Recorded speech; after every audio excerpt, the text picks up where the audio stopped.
EU FARCE. VDL and Macron ally Gloat as EU's flagship recovery plan ripped apart bit by bit. Ursula von der Leyen's boasted recovery plan for member states was shredded to pieces by a Frexiteer.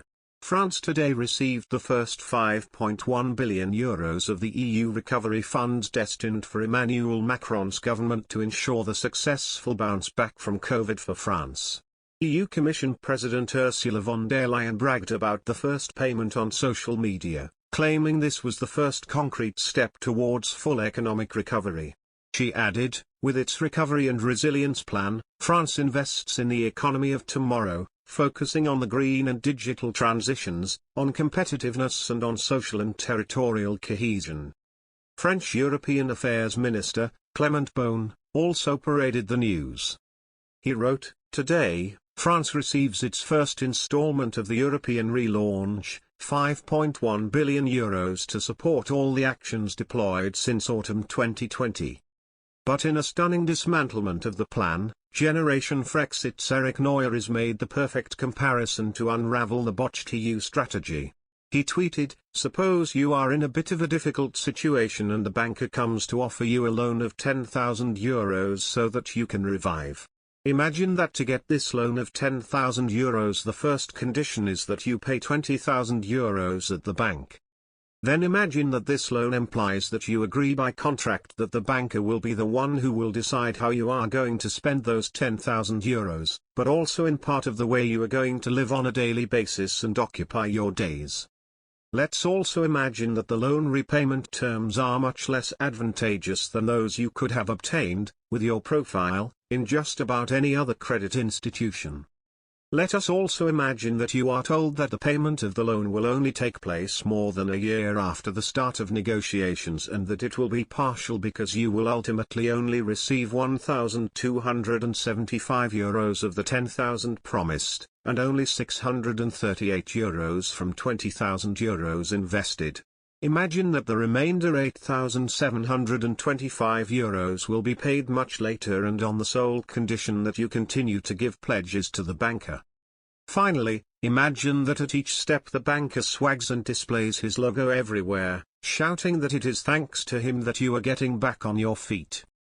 Imagine it all. And so I ask the question, would you accept such a loan offer? Probably never in life. Well, replace €10,000 with 40 billion, and replace banker with European Union, and you will find that France said yes. And the machinist even dares to be proud of it. ECFR research into how EU member states and institutions worked together, or failed to, at the height of COVID-19 confirms Germany was the bloc's undisputed crisis leader. Germany made a shaky start in showing solidarity on the pandemic, but regained other member states' trust on the health and economy fronts. The Netherlands, however, paid a reputational price as the leading frugal state opposing greater financial burden sharing. EU institutions won few plaudits, but policymakers still look to it for post-crisis economic leadership.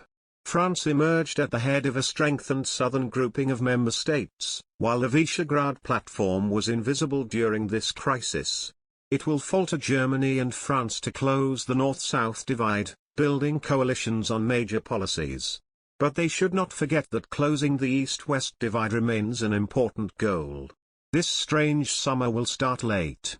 Europe's policymakers cannot yet hit out of office and close their laptops. They still need to attend at least one more European Union summit on the post-COVID-19 recovery fund. As they prepare, they should take a long breath and reflect on what has worked well, and what has not, over the past couple of months. This will help them understand what they are in for. They already know that the coronavirus crisis has been a moment of profound trauma for European citizens, as the European Council on Foreign Relations documents in a recent report drawing on a specially commissioned public opinion survey in 9 EU countries. However, as argued in another ECFR report, the crisis has not led to either a populist revival or a re-evaluation of European federalism.